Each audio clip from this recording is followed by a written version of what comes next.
crois que c'est la 8e ou 9e conférence que M. Guillemin donne dans ces lieux. Ce qui veut dire qu'on ne présente pas M. Henri Guillemin, pas plus d'ailleurs qu'on ne présente Bernanos. Mais permettez-moi de lui dire en votre nom combien nous sommes heureux de pouvoir le compter parmi les orateurs réguliers de ce club, et parmi les plus prestigieux d'ailleurs, et ceux qui ont fait ce club ce qu'il est aujourd'hui. De plus, il me semble, ou il nous semble, que le destin hors série d'un Bernanos, que ses dons exceptionnels d'écrivain et de polémiste, que son intransigeance pour tout ce qui lui paraissait injuste, voire que ses partis pris, ne sont pas sans rappeler notre hôte de ce soir. C'est la raison pour laquelle nous nous réjouissons beaucoup de l'entendre. Je lui donne la parole. Merci bien.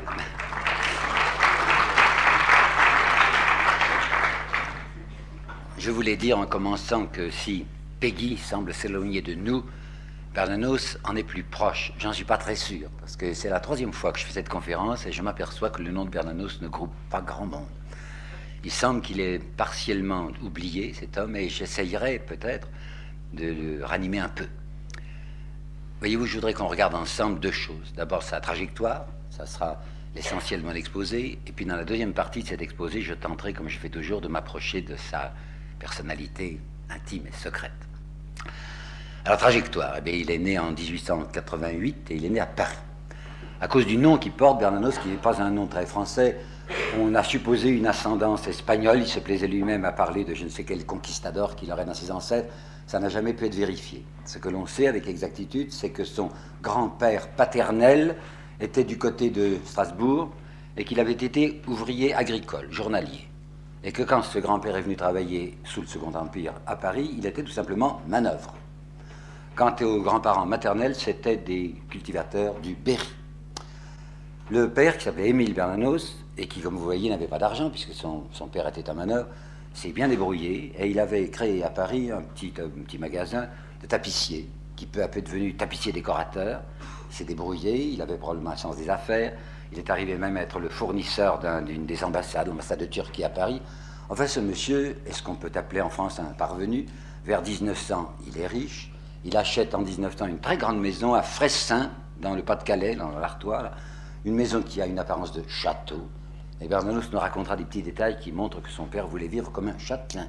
Par exemple, Bernanos se rappelle que le jardinier, on lui mettait le dimanche des gants blancs pour servir à table, qu'il y avait des quantités d'ecclésiastiques qui venaient, c'était une fréquentation honorable, et puis qu'il y avait aussi un jour des pauvres, c'est-à-dire une fois par mois, les pauvres défilaient, chapeau à la main naturellement, et c'était le petit Georges Bernanos qui était chargé de leur donner les aumônes requises. Enfin, vous voyez, un monsieur qui s'était établi dans la bonne société et qui, pour affirmer son appartenance à cette bonne société, professait des idées très réactionnaires. Émile Bernanos lisait la libre parole de Drummond et se déclarait royaliste. Georges Bernanos était le seul garçon. Il y avait une fille plus aînée, plus âgée, dont on ne parlera pas sans importance, un fils unique, c'est très important. Et étant donné le milieu social dans lequel s'était introduit M. Bernanos, vous comprenez bien que l'enfant ne pouvait pas être mis à l'école de tout le monde. Il fallait qu'il fût à une école religieuse. Alors le petit Bernanos est mis par ses parents chez les jésuites, ça se faisait, c'était une indication d'élégance, jésuites de la rue de Vaugirard à Paris. Et il y fait une année, puis vous savez probablement qu'il est arrivé des tas d'ennuis aux jésuites en France dans les années 1902-1903 à cause de personnages impossibles qui s'appelaient l'un Valdez-Crousteau et l'autre Combes. Les jésuites sont obligés de fermer leur école, mais comme les Bernanos tiennent à ce que l'enfant soit bien élevé, alors on le mettra cette fois dans un petit séminaire.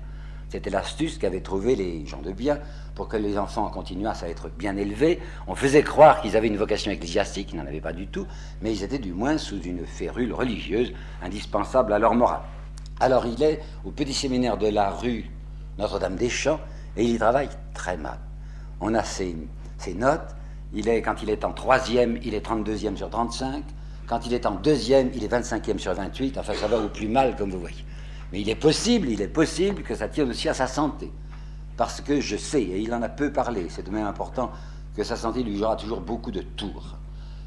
Sur une dédicace que j'ai vue à son premier livre, Sous le soleil de Satan, à ses parents, il les remercie des soins vigilants qu'ils l'ont apportés pour l'arracher bien des fois à la mort. Alors il est important de savoir, mauvaise santé, que s'il travaille mal, c'est peut-être pas sa faute. Les parents décident brusquement, il va avoir 15 ans, il va entrer en rhétorique, comme on disait, c'est-à-dire la première, quoi, pour préparer le bachot, de l'envoyer, pourquoi, à Bourges, je n'en sais rien, pour lui faire éviter le climat de Paris, enfin, je ne sais pas, il y avait peut-être des tentations redoutables. Enfin, le voilà qui est à Bourges, de nouveau dans un petit séminaire. Catastrophe.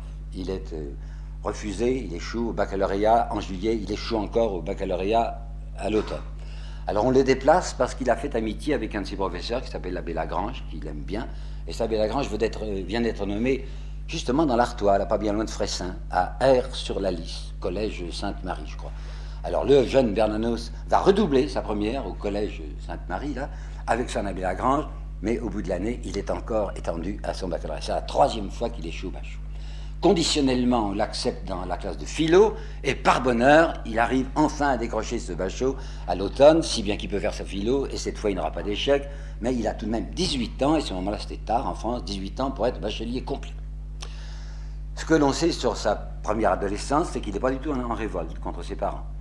Aujourd'hui c'est banal. Eh cet enfant a conservé l'éducation religieuse que ses parents lui avaient donnée, il y a même des lettres de lui qui sont, semble-t-il, ferventes. Et d'autre part, il est royaliste comme son père, et quand il avait 17 ans, il a, comme il le dit, découvert Maurras. Dans une lettre de 1925 à Henri Massis, il dira « Mes 17 ans s'étaient donnés à Maurras ».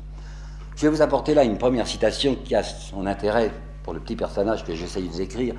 Il s'était brouillé avec cet abbé Lagrange, qu'il aimait bien, mais l'abbé Lagrange était silloniste. C'est peut-être ce que c'était, les catholiques de gauche qui à ce moment-là existaient à peine, derrière Marc Sangnier et le Sillon. L'abbé Lagrange était du Sillon et Bernanos le prenait de haut avec lui. Dans une lettre de 1906, il lui parle de « vos petits employés du Sillon », ce qui signifie que c'est des gens infréquentables. Alors le voilà, lui, qui va aller étudiant à Paris. Son père aurait bien voulu qu'il prenne sa succession, puisque Bernanos père avait fait beaucoup d'argent dans le commerce, pourquoi est-ce que le fils n'en profiterait pas? Mais il ne veut pas. Il a l'intention de faire autre chose, que je vais vous expliquer. Il se fait envoyer étudier à Paris, son père lui donne une bonne mensualité, et là il s'occupe surtout soi-disant de droit et de lettres, mais en fait de politique. Il va s'inscrire au Camelot du Roi de Maurras à l'automne 1908, et les amis qu'il choisit lui permettent de se surclasser socialement. Son père est un bourgeois parvenu, mais voici le nom de ses principaux amis, dont lui-même parlera: Maxence de Colleville, Ludovic de Postis, Guy de Bouteiller, Charles et Ernest de Malibran. Vous voyez qu'il se mêle à l'aristocratie. En 69, dans un colloque sur Bernanos à Cérisy, un vieil homme, docteur Girard, qui avait été un camarade de Bernanos à l'Action française il y avait très longtemps, décrira Bernanos tel qu'il le voyait assez souvent le dimanche, se rendant à la messe de 11h naturellement à Saint-Sulpice. Il avait toujours un chapeau melon, il avait une jaquette, il avait un pantalon rayé, il portait une canne à pommeau d'or, et il avait l'habitude de dire « c'est ainsi que le grand Condé doit se rendre à la messe ». Enfin, vous voyez le personnage de Dandy, quoi. Attention, ce même Dandy Bernanos avait une inspiration politique qu'il faut bien regarder. Je m'étais dit, avant de l'étudier, il y a 2 ans que je me mets à travailler sur Bernanos, mais avant, je m'étais dit, bon, ben, l'Action française, c'est un réactionnaire pur. C'est pas exact. Il avait été élevé par son père dans l'admiration de Drummond. Cette France juive de Drummond, 1886, qui est un bouquin odieux, enfin, bassement antisémite, est encore plus anti-bourgeois et anticapitaliste qu'antisémite. Et il y a chez ce jeune Bernanos, Dandy Gandin, il y a vraiment une préoccupation de justice sociale. Et la détestation qu'il porte à la République est pour une part raisonnable et raisonnée. Il a cru s'apercevoir, il a bien raison, que ceux qui ont pris le pouvoir en France sous l'étiquette républicaine à partir de 1876, c'est en réalité le fameux centre-gauche des affairistes, avec M. Thiers, avec M. Léoncet, et pour lui, la République et le suffrage universel, c'est un moyen de dominer les infortunés, les faibles, ceux qui n'ont pas encore de conscience politique. Si bien qu'on va le voir s'inscrire à un certain cercle Proudhon. Proudhon est un homme contestable, mais enfin tout de même, c'est un révolutionnaire. Et il y avait une espèce d'aile gauche de l'Action française, peu connue aujourd'hui, mais qu'il faudrait étudier, avec Édouard Berthe, qui est un sorélien, avec Valois, qui va être exclu de l'Action française plus tard, des gens qui soutenaient le mouvement syndicaliste qui commençait à naître en France, et le jeune Bernanos était de ce côté-là. Vous voyez, il y a chez lui un côté curieusement anti-bourgeois et justicier qu'il faut noter. Mais ce qui l'intéresse le plus, c'est d'être écrivain. Ça, il ne l'a pas dit tout à fait. Quand il publiera son premier bouquin, il a 38 ans, et il dira « Je n'ai commencé à faire de la littérature que longtemps après la guerre », ça n'est pas vrai. Il y a toutes les preuves, je vais vous en donner, que Bernanos, jeune homme, se disait « Bon, je vais faire une licence de droit, une licence de lettres, mais ce que je voudrais, c'est écrire. Dans une lettre à l'abbé Lagrange, il lui disait « La gloire est la plus belle chose humaine ». Et il y avait une petite revue, non, c'est un feuillet hebdomadaire qui s'appelait Le Panache, avec ce titre, Le Panache, où Bernanos était arrivé à placer 7 nouvelles qu'il a écrites de 21 à 22 ans, du style Lavarande à peu près, vous savez, la chouannerie, la chevalerie, de la protestation contre la Révolution, des nouvelles. En 1911, dans une lettre à un ami, il dit « J'ai commencé un roman ». 1911. Et voilà qu'à l'automne 1913, il obtient, grâce à Léon Daudet, d'être directeur, rédacteur en chef d'une feuille de Rouen qui s'appelle L'Avant-Garde de Normandie, organe du nationalisme intégral en la Haute-Normandie. Il y fait des articles polémiques dans la ligne qu'il faut, la ligne d'Action française, mais en même temps, il y place 3 nouvelles de lui. Il a l'idée que ces nouvelles finiront par le faire connaître, et certainement son destin, sa vocation, selon lui, c'est d'être un grand écrivain et un romancier. Quand il était à Rouen, en 13 et 14, puisqu'il a collaboré, il a dirigé ce journal de l'automne 13 à août 14, il se fiance. Et il épouse Jeanne d'Arc, c'était vraiment son nom. Jeanne Talbert d'Arc, mais on mettait d'Arc plus gros. Elle prétendait descendre d'un frère de Jeanne d'Arc, et la maman était présidente des Dames d'Action française de Rouen. Et bien voilà que ce garçon, dont l'avenir se présentait assez bien, est troublé par la guerre. Or, à cause de sa santé, il avait été réformé en 1908, lorsqu'il avait été incorporé à l'âge de ses 20 ans. Nous allons regarder ensemble ce qu'il va faire pendant la guerre. J'aurais bien voulu avoir des détails plus précis. Pour ça, j'ai essayé d'avoir sa fiche militaire, qui est conservée aux archives de Pau, avec les archives des hommes, des sous-officiers, les archives des officiers de Damascène, et ne connaissant pas son numéro matricule, je n'ai pas pu l'avoir. Alors nous savons peu de choses. Nous savons d'abord qu'il s'est engagé, alors qu'il n'était pas obligé, puisqu'il était réformé, mais qui s'est engagé avec quelques retards. Il s'est engagé à la fin d'août 1914. On ne peut donc pas dire que c'est cette déclaration de guerre qui projette tout de suite ce garçon à la caserne et au front, non, il hésite. Il hésite parce que c'est un garçon très passionné de politique et qui se dit « Si la France, ce que je souhaite bien sûr, gagne la partie, eh bien ça va encore raffermir la République. C'est la République que je déteste. » Dans une lettre à sa fiancée, qui pourra peut-être la faire sourire, il lui demande de ne pas sourire, une lettre du début juillet 1914, il lui dit « Pensez à moi le 14 », parce que le 14 juillet est une date pour moi insoutenable. Là, vous voyez que ce garçon est pris entre deux feux, si je puis dire. Il a envie de défendre son pays, la terre de France qui est attaquée. Mais d'autre part, il se dit « Je vais servir à affermir le gouvernement républicain ». Ce qui va lui conduire à écrire une phrase extraordinaire en 1916. « Je me demande maintenant ce que je défends et pourquoi je puis mourir ». D'autre part, c'est un homme qui, ayant vu la guerre de près, la déteste, en a horreur. Pas du tout comme Péguy, qui lui a fait une gourbiade bien courte, vous avez vu ce qui va être tué le 5 septembre, mais qui était fou de joie de la guerre. Mais je vous ai apporté des citations de Bernanos, soldat. La bonne vieille gloire a menti. Dites aux dévots de la guerre qu'ils ont tort, avec leur odieux enthousiasme, de troubler la paix des cimetières. Dans une autre lettre, il s'imagine que le Christ a été crucifié sur une montagne. On sait aujourd'hui que le Golgotha n'est pas une montagne, c'est une espèce d'accumulation d'immondices à quelques pas d'une porte, la porte Stercorum, la porte des ordures à Jérusalem. Bon, il dit, si le Christ a été immolé sur une montagne, eh bien nous autres, nous ne sommes pas immolés sur une montagne, nous sommes immolés, dit-il, dans tout ce qu'il y a de plus bas, de plus sale, de plus bas et de plus pur. C'est ça le front, dit-il encore. Il est exaspéré aussi par les slogans de l'arrière. La lecture des journaux m'accable. Il n'y a pas de nom pour qualifier l'éloquence dégorgée par les égouts de l'arrière. Jamais une telle hypocrisie n'a diffamé un tel ossuaire. Ses camarades de combat. Il écrira beaucoup de choses, vous savez, sur sa guerre, beaucoup trop peut-être. Et il les vantera beaucoup, en disant « Je suis monté vers le peuple », alors qu'il y a des gens qui disent qu'ils vont au peuple qui descendent. « Je suis monté vers le peuple ». J'ai vu là des espèces de héros inconscients, des gens qui avaient sacrifié leur vie, qui regardaient un certain idéal. Donc ça, c'est ce qu'il dira plus tard. Mais ces lettres écrites du front montrent qu'au contraire, il les trouve terribles, ses camarades. Il dit « Le peuple boueux des tranchées va et vient comme dans un rêve, et dès le repos ne songe qu'à se saouler. » Il y a une phrase d'une brutalité inouïe, il était au 6e dragon, cavalier. La phrase est celle-ci, au fond, ce qu'il y a de plus noble au front, c'est les chevaux, dit-il.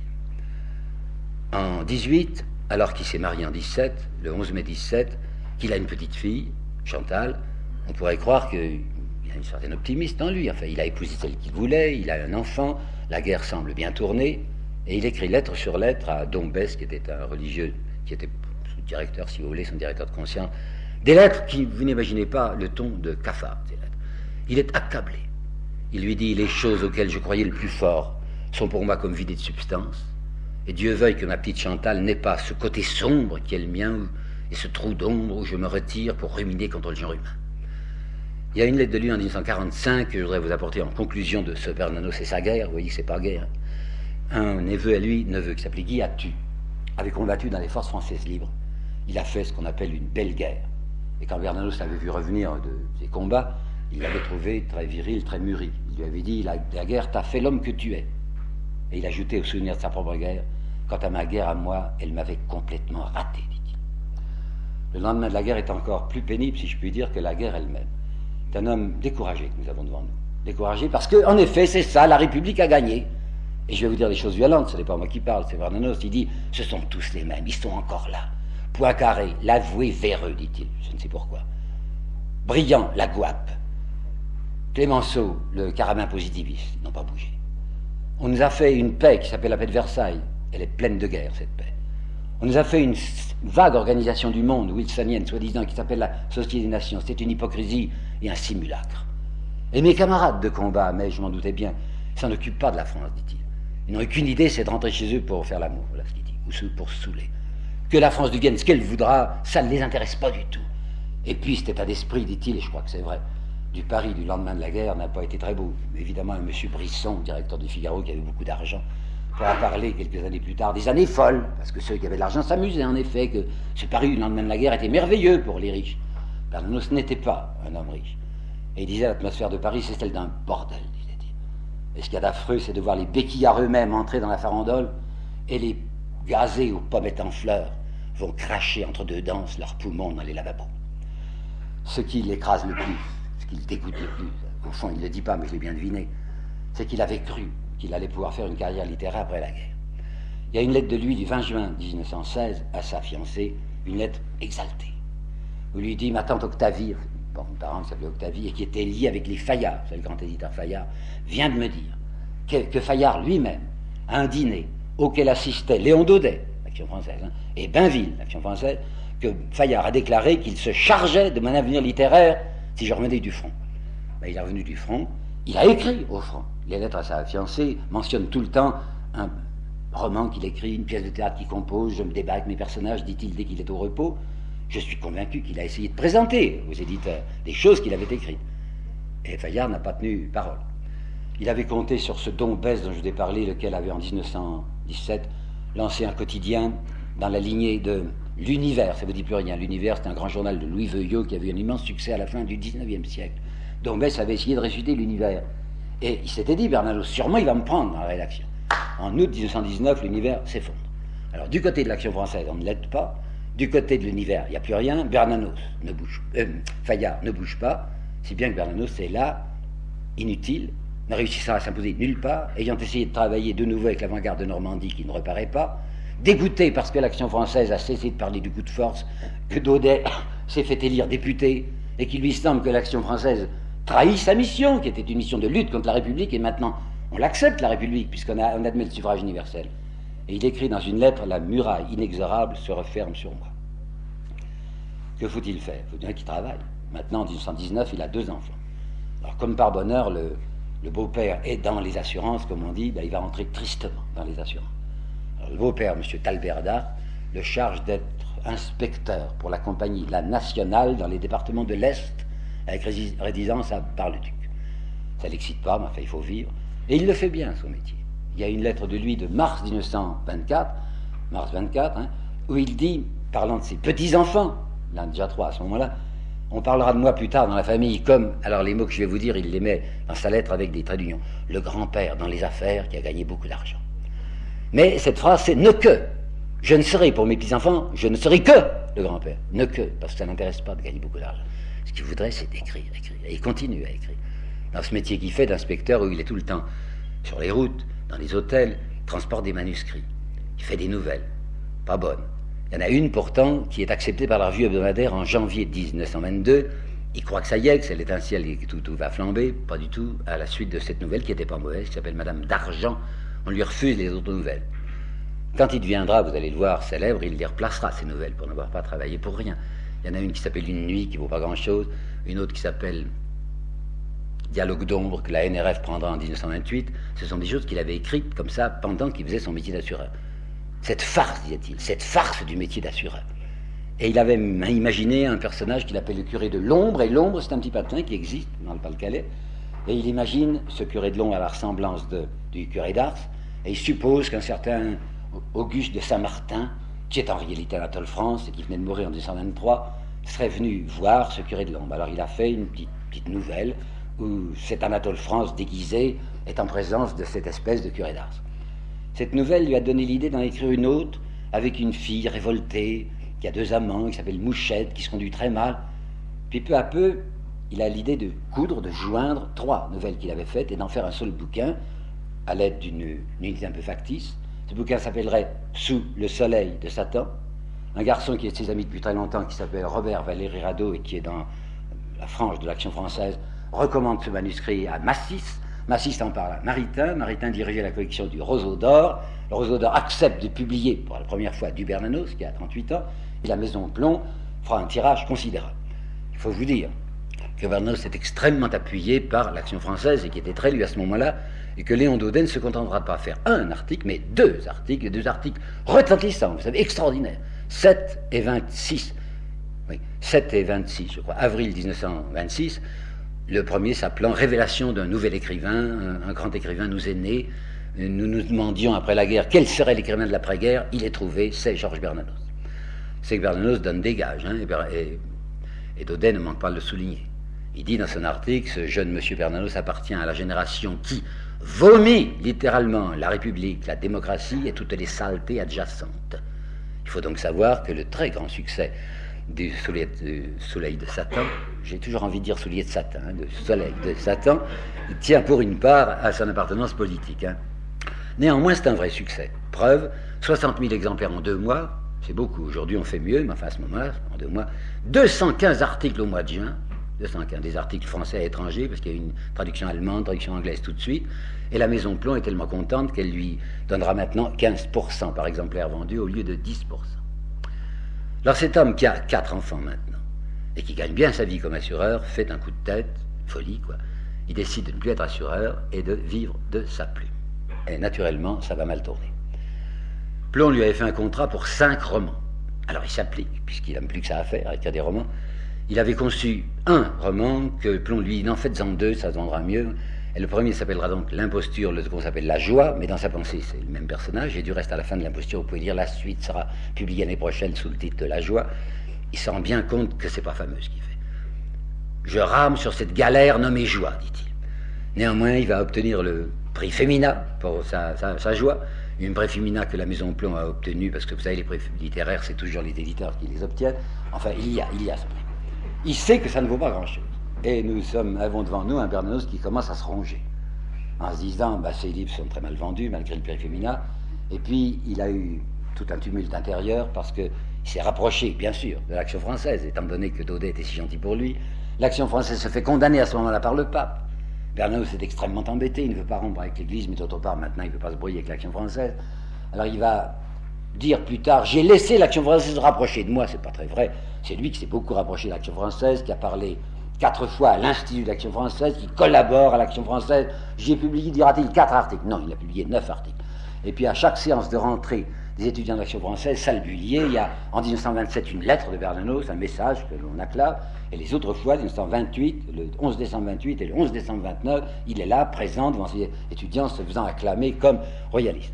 Il s'est donc engagé assez à fond, vraiment très à fond, du côté de l'Action française. Puis peu à peu, il va, pour des raisons diverses, il va se retirer, prendre ses distances. D'autre part, 2 drames personnels qui le frappent beaucoup, la mort brutale de son père et de sa mère. Pas brutale pour son père, mais enfin tout de même, un cancer du foie, et je vous dis tout de suite que quand il inventera son petit personnage du curé de campagne, il le fera mourir d'un cancer du foie, et que lui, Bernanos, mourra d'un cancer au foie. Alors son père meurt en janvier 27, sa mère meurt en 30, il était très attaché à ses parents, et ça le bouleverse. Et puis sa santé, sur laquelle nous sommes mal renseignés, parce que c'est des choses qu'on n'aime pas dire dans la famille. Il a des crises, et des crises qui parfois le font frôler la folie. Des crises nerveuses, des crises d'angoisse, où il ne se reconnaît plus, où il ne sait plus où il en est. Et voilà que dans l'été 1930, il est obligé d'aller à Divonne, parmi les dingues, écrit-il, traitement de douche. Il est obligé après de rester à Vézenay, qui je crois se trouve tout près de Divonne, et il passe l'été 1930 à se soigner. Il avait acheté une maison à Clermont-sur-Oise, il a l'impression que le climat est mauvais, il va louer une maison à Toulon, parce qu'il dit le soleil me ranimera peut-être. Enfin, ça ne va pas du tout physiquement. Et puis ça ne va pas non plus moralement, d'abord à cause des troubles intérieurs que je viens de vous dire, et puis parce qu'il n'arrive pas à écrire ce qu'il voudrait. Alors, sentant que ses romans pour l'instant ne marchent pas, il va faire autre chose. Il va se lancer dans la polémique. Est-ce en hommage à la mémoire de son père, il vient de mourir, est-ce par un entraînement personnel, je vous dit qu'il fait un bouquin sur Drummond.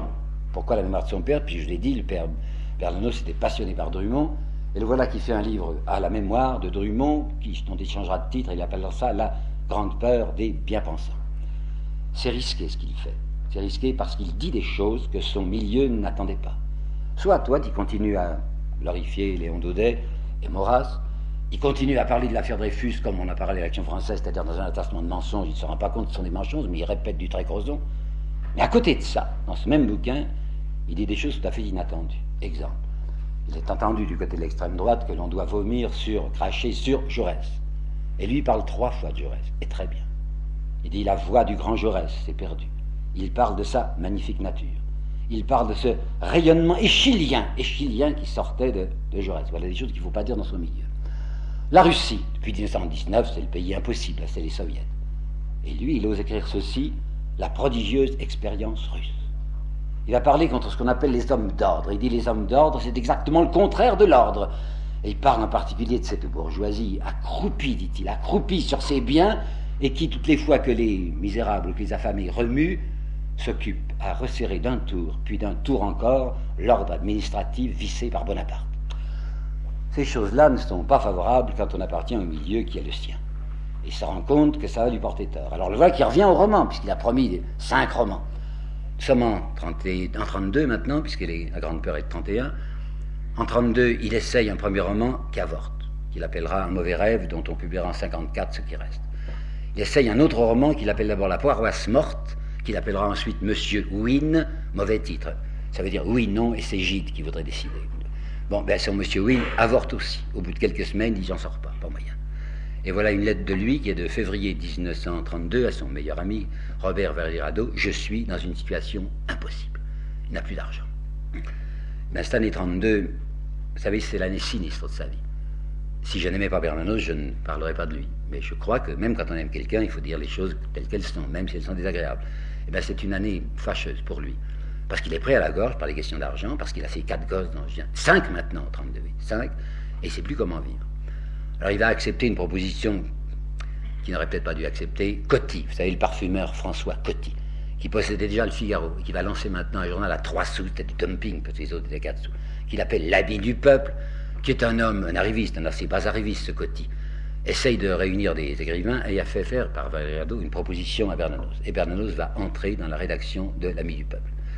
C'est pas très honorable, c'est pas très digne de lui, et je crois qu'il a mauvaise conscience. Or, l'Action française, à qui le Figaro disputait sa clientèle, attaque avec une extrême violence Coty. Bernanos n'a pas été nommé. Et c'est cependant lui qui va prendre l'offensive. Il va attaquer l'Action française, sans les nommer, mais tout le monde comprend, en disant le malheureux François Coty est maintenant la proie des loups et des hyènes. Vous imaginez la riposte de l'Action française. Ça sera épouvantable, étant donné que du côté de l'Action française, on a aidé au succès de Bernanos, et le voilà maintenant qui passe contre eux. Je les connaissais. Vous savez, quand on les griffait un peu, c'était effroyable. Alors Bernanos va se voir traiter de personnage abject, d'être vil par M. Maurras, qui ira encore plus loin. Bernanos, c'est l'immondice de l'infamie. Quant à Daudet, il l'appellera le dandy de la mangeoire. Dandy parce qu'il est toujours élégant, et mangeoire parce qu'il mange chez Coty.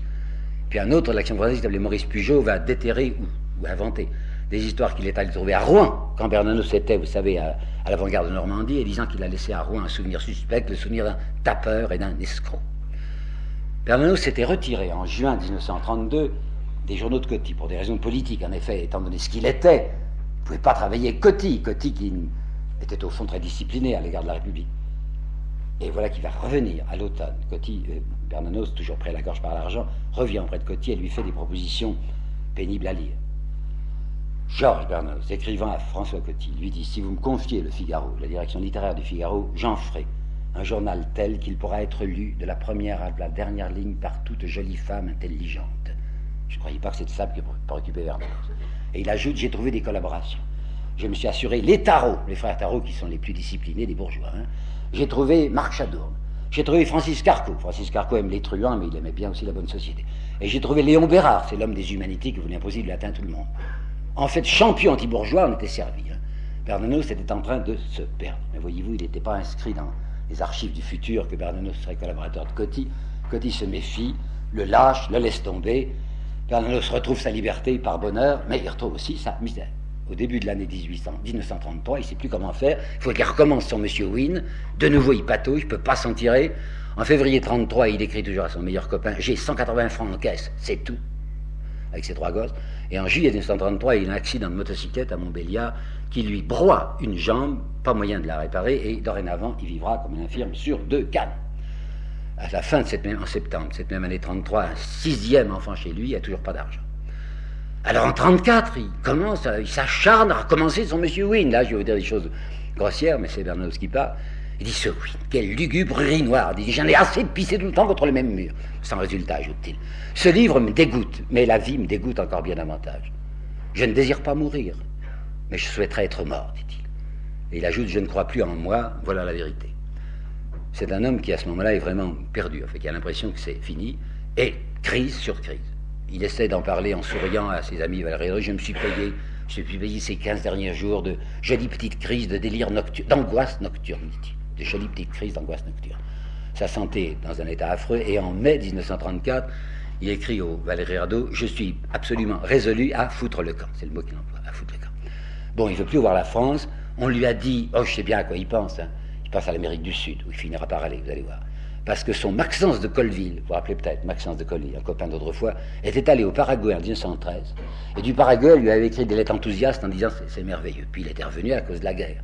Alors, Colville était revenu à cause de la guerre. Bernanos avait gardé ça dans l'esprit, qu'on peut faire de l'argent dans le Paraguay, que c'est un paradis terrestre, que les choses ne coûtent rien. Pas d'argent pour aller là-bas. Où peut-il aller? On lui a parlé des îles Baléares, où paraît-il la vie est beaucoup moins chère qu'en France, si bien que sans avertir personne, ni son éditeur, ni ses amis, au mois d'octobre 1934, il se sauve de sa villa de hier, la Bailleur au rat, comme il disait, sans avoir payé les deux derniers termes, en laissant son pauvre petit mobilier et sa bibliothèque afin d'indemniser le propriétaire, puisqu'il fiche le camp, et il va s'établir avec sa bande à Palma de Majorque. Ça va pas mieux là-bas, ça va pas mieux. Pour faire le voyage, il avait inventé de proposer à Plomb des romans policiers, parce qu'il était fasciné, il a raison, par Simenon. Il dit, moi j'ai du talent aussi, je pourrais faire des... Mais je les signerai pas, bien sûr. Et puis il est tellement enthousiaste par un sujet qu'il croit avoir trouvé de roman policier, il appelle ça un crime, qu'il dit, celui-là, je le signerai. Et il a fait un traité avec Plomb. Plomb le paiera à mesure, c'est-à-dire qu'il enverra 2-3 pages manuscrits, on calibrera pour que ça fasse une page d'imprimé, et on le payera 60 francs la page. Alors il s'est amené à Palma avec ses enfants, et il racontera beaucoup plus tard un enfer, disait-il, un bagne. Parce que ma femme est derrière moi qui crie, Georges, tes pages. Mes enfants sont derrière moi qui papa, tes pages. Je ne peux pas écrire dans ces conditions, disait-il. En plus, il termine son crime, il l'envoie à Berlin, il l'envoie à Plomb, et Plomb lui refuse, en disant très mauvaise, incroyable, on ne peut pas publier ça. Il faut recommencer. Il faut recommencer gratuitement, parce qu'il avait déjà été payé par ses 60 francs la page. Alors c'est une vraie catastrophe. Et en avril 1935, écrivant à sa chère amie Marie Valéry Radeau, il lui dit « Le succès d'une vie se juge d'habitude à ceci, que l'on est parvenu à donner un peu de bonheur à ceux qu'on aime. Ma vie à moi, à cet égard, elle est à faire pleurer des cailloux. » Mais par bonheur, voilà que dans cette année 1935, une idée lui est venue, et il dit « Ça, c'est l'idée du salut. » Il avait imaginé dans son Monsieur Wynne, dont vous vous rappelez peut-être, qui s'appelait La Paroisse Morte, elle s'appelait Fenouil, c'est un très mauvais nom, Fenouil, parce qu'il habitait la villa Fenouil à la Bailleur. Sa paroisse morte s'appelait la paroisse de Fenouil. Il y avait le curé de Fenouil, qui n'avait pas de nom, qui était un curé désespéré. Il avait essayé de faire des sermons, personne ne l'écoutait, en fait c'était un prêtre qui voulait abandonner tout. Il dit, si j'inventais de nouveau une paroisse morte, mais avec un curé qui ne serait pas désespéré, un espèce de brave petit prêtre, une espèce de saint, pas comme mon abbé Donissan qui avait des rapports avec le diable, qu'il avait inventé dans le soleil de Satan, mais un prêtre vrai, pas désespéré, un prêtre calme, d'ailleurs condamné à mort et qui ne le sait pas. Il est parti là-dessus, c'est la première fois depuis le soleil de Satan, c'est la première fois qu'il a de l'enthousiasme pour ce qu'il écrit. Il a le sentiment qu'il est parti sur un chef-d'œuvre. Il en envoie des morceaux à Plomb qui dit bravo, ça y est, vous tenez le grand bouquin. Et s'il veut écrire ce livre, c'est parce qu'il a un sujet, mais aussi parce qu'il a des choses nouvelles à dire. Il a fait une évolution intérieure, et là j'ai des citations à vous apporter sur le Bernanos qui a changé de pensée. Alors les voilà ce qu'il a écrit. Nous sommes en 35, et si vous vous rappelez un petit peu ce qui s'est passé dans mon pays en 34, quelque chose de très grave, c'était le fameux 6 février. 6 février 34, c'est une insurrection distinguée. Ce sont des honnêtes gens, c'est ce que M. Henri Bordeaux appelait la révolution des honnêtes gens, qui s'étaient groupés sur la Concorde et qui criaient « à bas la République ». On pourrait croire que Bernanos était enthousiaste de ce qui était passé là. Et bien voilà deux appréciations du 6 février dans la correspondance de Bernanos. L'une à son neveu Guy Attu. Le malheur de gens comme nous, de droite, gens comme nous, c'est que bon gré mal gré, nous devons figurer dans ces sortes de processions, consacrées à quoi en fait? À la défense et exaltation de la bourgeoisie possédante. Maintenant, en juillet, à ses chers amis Valéry Radeau, il n'ose pas écrire à Robert, parce qu'il est presque brouillé avec Robert. Robert est enthousiaste du 6 février, alors il écrit à Marie, enfin, la femme de Robert, en essayant de calmer son mari, parce que son mari l'a appelé anarchiste. Alors Bernanos dit à sa femme, à la femme de Valéry Radeau, anarchiste pourquoi? Parce que je ne marche pas avec ces troupes-là. Mais où vont-elles, ces troupes? Il saute aux yeux que le mouvement, déclenché par la clique Chiappe, c'était Gringoire, vous savez, entraîne une foule de braves gens qui ne serviront en fin de compte que les suprêmes intérêts d'une société bourgeoise qui croule, et, ça va être grossier, et croyant restaurer la France, ils ne resteront que M. Guixot, et bien merde. Tout ça au nom de la morale, de la famille de Dieu, et dans un patois que notre peuple vomit, non sans raison. Il a singulièrement changé. Alors il va faire dire à un curé de Torcy, qui est un vieux curé qui accueille le petit curé d'Ambricourt, lequel n'aura pas de nom non plus, et qui lui donne quelques conseils. Et on entend le vieux curé de Torcy parler au petit vicaire, là, qui vient commencer, et il lui dit « Tu vas être obligé, mon petit, comme tous les curés, de prêcher la pauvreté. Mais prêcher la pauvreté aux pauvres, c'est dur, mon petit. Tel que tu me vois, j'aimerais assez leur prêcher plutôt l'insurrection aux pauvres. » Et le même curé dit « Ces diables de Russes, ils ont de l'estomac, tout de même. Je ne peux pas me défendre à leur égard d'une espèce de tendresse. T'as entendu, ils sont terribles avec leur athéisme et leur régime policier.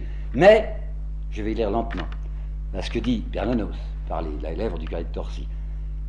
Mais ces gens avaient à tenir en respect, et ils ont tenu en respect, les intelligences carnassières, les bêtes féroces et rusées, la race d'hommes qui vit de l'homme. Et dans le même livre, il va faire apparaître un légionnaire, qui s'appelle Olivier, et qui n'est là que pour servir de nouveau de porte-parole à Bernanos. Et ce légionnaire Olivier va dire ceci: les dieux protecteurs de la cité moderne, on les connaît, in Diltanville, et ils s'appellent les banquiers. Avec un livre comme celui-là, c'était de quoi se brouiller avec tout le monde. Hein. Eh bien, pas du tout. Figurez-vous qu'il va obtenir, grâce à Plon qui sait se débrouiller, le grand prix du roman de l'Académie française. C'est à croire qu'Henri Bordeaux, qui votait pour lui, n'avait pas lu le livre. Hein. Henri Bordeaux a dû se dire, c'est un catholique, on peut y aller, mais Mauriac s'était engagé à fond. C'est Mauriac, plus encore que les Plombs, qui va obtenir pour Bernanos le grand prix du roman. Ouf, je ne sais pas combien c'était, mais c'est une somme. Ça va tirer Bernanos d'affaire. Son livre se vend bien, le grand prix plusieurs milliers de francs. Bernanos est tout content, il y a depuis longtemps qu'il ait tout fait, et le voilà qui part sur un autre bouquin qui s'appelle La nouvelle histoire de Mouchette. C'est tout petit, et c'est du Bernanos tout neuf. D'abord parce que jusqu'à présent tout se passait dans une certaine noblesse bourgeoise. Enfin, il y avait un château dans la joie, dans l'imposture, il y avait encore un château dans le curé de campagne, il n'y a plus de château cette fois. Si vous avez ouvert La nouvelle histoire de Mouchette, vous apercevez que c'est l'histoire d'une pauvre petite fille, fille d'alcoolique, une gamine, une écolière, qui est violée par un braconnier et qui se suicide. Il n'y a plus d'histoire de bon Dieu, il n'y a plus de curé, rien du tout. C'est une histoire très noire, mais la plus belle chose, je crois, qu'est écrite Bernanos. Et il en était là, il était en train d'écrire La nouvelle histoire de Mouchette, quand va se produire quelque chose de déterminant dans sa vie. Il est toujours à Palma, Majorque, l'insurrection franquiste. Nous vivons tous sur l'idée, enfin du moins moi pendant des années, que Bernanos a pris parti tout de suite contre Franco. Pas du tout, il a pris parti pour Franco d'abord, pour diverses raisons. Il est brouillé depuis longtemps avec l'Action française et il les appelle maintenant des encriers à pattes. Des encriers à pattes parce que ce sont des gens qui parlent de coups de force mais qui jamais ne feraient un coup de force. T'as vu ce que dit-il? Voilà un monsieur, un soldat, un militaire, avec d'autres militaires qui a été assez culotté pour faire une révolution et vous voudriez que je ne marche pas. Viva España, dit-il. Deuxièmement, son fils, Yves, qui a déjà 17 ans, s'est inscrit à la Phalange et son père l'a beaucoup béni de cela parce que la Phalange, la première Phalange, très différente de ce qu'elle sera, dit Bernanos, un mouvement assez anticlérical, vous entendez, assez anticlérical, très mal vu de l'Église en tout cas, passionné de justice sociale, qui demandait une réforme agraire et des nationalisations. Le fils Bernanos, poussé par le père, entre dans cette phalange. Et Bernanos ne va pas tarder à déchanter. Ah, j'ai oublié aussi de vous dire qu'il applaudissait Franco, parce qu'il avait pris en horreur, une horreur, je pense, assez légitime, les fameux catholiques de gauche, ou soi-disant tels, démocrates chrétiens espagnols, dirigés par Gilles Robles. Et ce Gilles Robles avait fait des choses que Bernanos savait et qui sont évidemment peu honorables. Gilles Robles avait été au pouvoir avec sa bande de démocrates chrétiens en 1934. Il y avait eu une insurrection de mineurs, ça se fait toujours ça, vous savez, dans les Asturies. Alors Gilles Robles, catholique, avait eu soin d'envoyer pour la répression un général franc-maçon, afin de pouvoir dire après, ah, la répression c'est pas nous, hein, on a envoyé le général, mais enfin si c'était mal conduit, vous savez, c'est pas un catholique, hein, c'est un franc-maçon. D'autre part, le même Gilles Robles se vantera publiquement d'avoir ensuite suscité l'insurrection des mineurs afin de donner une leçon à la classe ouvrière. Là voilà la justice sociale des démocrates chrétiens. Et puis dès que le Fronte Popular a gagné les élections, en février 1936, on a vu ces mêmes démocrates chrétiens, dit Bernanos, faire les gauchistes. Ah, mais des gauchistes surincandescents, enfin, des jésuites qui prononçaient des discours où même les gens du POUM, ça, les anarchistes en étaient stupéfaits. Et bien ce sont ces mêmes gens-là qui, parce que Franco a gagné, acclament Franco. Alors je les déteste, dit Bernanos. Néanmoins, il va rapidement changer d'avis. Premièrement, à cause même de son fils, parce que son fils lui dit, mais la phalange n'est plus du tout ce qu'elle était. A débarqué à Majorque un Italien qui s'appelait Rossi, qui avait sur sa chemise noire une énorme croix blanche, et ce Rossi va faire du recrutement au point que il y avait 500 phalangistes avant l'insurrection à Majorque, et il y en aura maintenant 15 000. 15 000 parce qu'on les paye, ces jeunes gens, et qu'ils deviennent une espèce de, qu'est-ce qu'il a dit, police auxiliaire pour l'armée, systématiquement chargée des basses besognes. Et qu'est-ce que c'est que ces basses besognes? Ce sont des exécutions en masse. Bernanos regarde ça, atterré. Il voit de ses yeux des rafles qu'on fait dans les villages. Comme ça, à la fin de la journée, quand les gens, les ouvriers rentrent, les ouvriers des champs, rentrent du travail, avant même qu'ils aient eu le temps de changer, la soupe était prête sur la table, ils doivent monter dans les camions, on les emmène à quelques distances et on les tue. L'Alcade est d'ailleurs obligé de mettre sur le registre de l'état civil mort de congestion cérébrale. Or, ces gens n'ont rien fait, dit Bernanos. J'affirme, écrit-il, j'affirme sur l'honneur qu'avant le déclenchement de la guerre civile, il ne s'était produit à Majorque aucun attentat contre les personnes et contre les biens. Aucun. Ce massacre est un massacre préventif. C'est ce qu'il appelle la grande peur à l'état furieux, à l'état flagrant. On condamne, on tue ces gens pour non-participation au mouvement sauveur. Et en plus, comme il s'aperçoit qu'il y a des tas de dénonciations, il s'aperçoit qu'il y a des bourgeois pantouflards, très gentils, et qui font tuer sans risque, ça le met dans un état affreux. Sa petite fille Dominique, qui avait 9 ans à ce moment-là, avait fait amitié avec un vieux type qui était chargé, probablement par pitié, par la municipalité républicaine avant, de Palma, d'être éboueur. Il se promenait le matin avec une charrette tirée par un fantôme d'âne, dit Bernanos, pour ramasser des crottins. Cette petite aimait bien ce vieux bonhomme. Le dimanche de Pâques, 1937, elle va faire une visite à son vieil ami. Elle le trouve pendu. Un commando de Rossi l'avait pendu pendant la nuit. Bernanos assiste à ceci dans une maison honnête, où on continue à l'inviter, parce qu'il est le catholique Bernanos très connu. Il y a une vieille fille qui était là, que l'on moquait un peu en disant « Ah, vous êtes perdu de dévotion, les affaires politiques ne vous intéressent pas ». Et devant Bernanos, cette vieille fille se redresse et dit « Comment les affaires politiques ne m'intéressent pas? Tel que vous voyez, madame, j'ai déjà fait tuer 8 hommes. » Elle avait dénoncé 8 hommes qui avaient été tués. Bernanos écrit « Sale bête puante, dit-il. » Puisqu'il dégoûte, c'est de la participation de l'Église à ces massacres. Alors, l'archevêque, dit-il, ne manque pas d'envoyer à chaque exécution un prêtre qui, les souliers dans le sang, distribue les absolutions entre 2 décharges. Puis, voilà que l'épiscopat espagnol fait une lettre collective en l'honneur de Franco. Franco devient, dit Bernanos, le général épiscopal. Et ce général épiscopal, il fait vivre l'Espagne dans une buée de sang. Et partout en Espagne où il pose le pied, la mâchoire d'une tête de mort se referme sur son talon. Il est obligé de secouer sa botte pour la décrocher. Alors, dit Bernanos, il écrit ça à Belperron, qui est le directeur littéraire de Cheplon, c'est providentiel que je sois mis en Espagne, parce que maintenant j'ai compris et je vais tâcher de me faire comprendre. Alors voilà qu'il fonce. Il dit les républicains, sûrement qu'ils se sont mal conduits. Ils ont brûlé les églises, ils ont violé les religieuses, ça les regarde. Ce sont les républicains, moi je ne suis pas républicain, je ne suis pas rouge.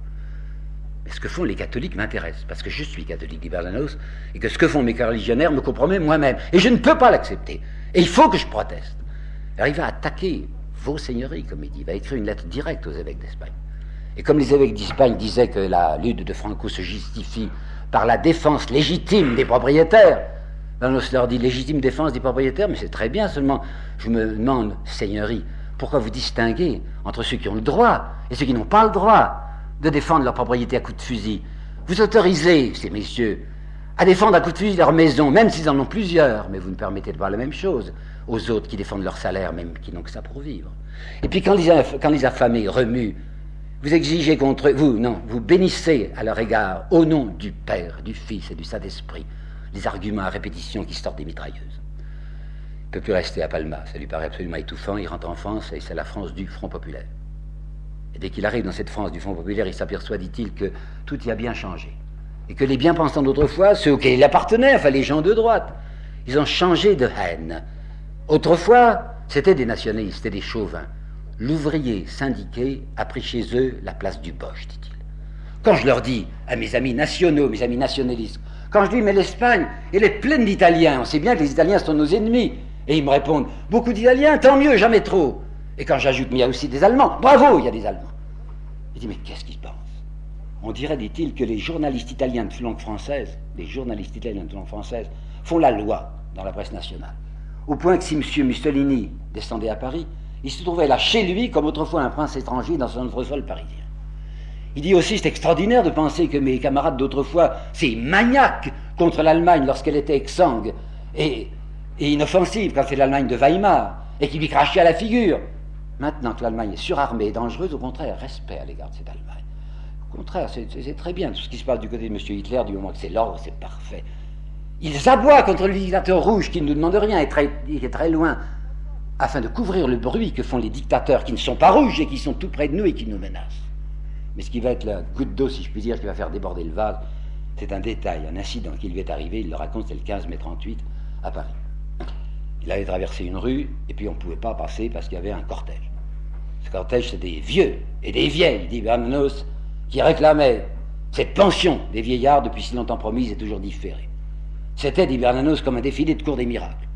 Et il y avait à côté de moi un monsieur bien habillé, moi aussi j'étais bien habillé, qui me prenait pour un homme de bien, et qui me prend par le bras et qui me dit, mais regardez-les, montrant ces épaves, dit-il. Ce qu'est le salaud, dit-il, il a retendu le poing. Alors Bernanos dit, dans une espèce de sanglot qu'il étouffe, oh mon pays. Alors il va lancer son bouquin qui s'appelle Les grands cimetières sur la Lune, où il dit tout ce qu'il a à dire, et sur la France, et sur la haine du Front Populaire, et sur cette espèce de trahison des nationaux, et vous imaginez que le bouquin va faire un fameux scandale. Du côté de l'Action française, ce sera un déchaînement de haine. M. Brasillac va écrire, j'ai rencontré Bernanos, retour de Palma, et j'ai eu l'impression d'être devant un fou. Henri Massis dit, Bernanos a complètement perdu la boussole, il est maintenant un homme qui va à volo. Le Civita Cattolica, la Civiltà Cattolica, qui est l'organe des jésuites de Rome, dit avec douceur qu'on ne comprend pas l'espèce de défiance que M. Bernanos marque à l'égard d'un mouvement qui cependant défend la famille, la patrie et la religion. Et le révérend père Dupassage, dans les Études, qui est la grande revue des jésuites français, attaque Bernanos le plus durement. Alors cette fois, Bernanos ne peut pas s'empêcher de répondre. Et voilà ce qu'il va écrire publiquement pour le père Dupassage.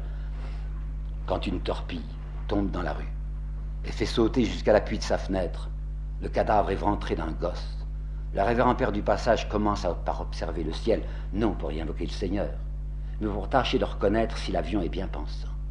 Et dans ce cas, il cache précipitamment les petits boyaux dans sa cheminée afin de ne pas compromettre la croisade des gens de bien. La France lui paraît irrespirable. Et pour la seconde fois, le voilà qui s'en va. Cette fois, il a un peu d'argent, il va pouvoir réaliser son rêve d'Amérique du Sud. Il part pour le Portugal avec toute sa bande d'enfants, va au Paraguay, ça ne va pas, le Paraguay lui paraît impraticable.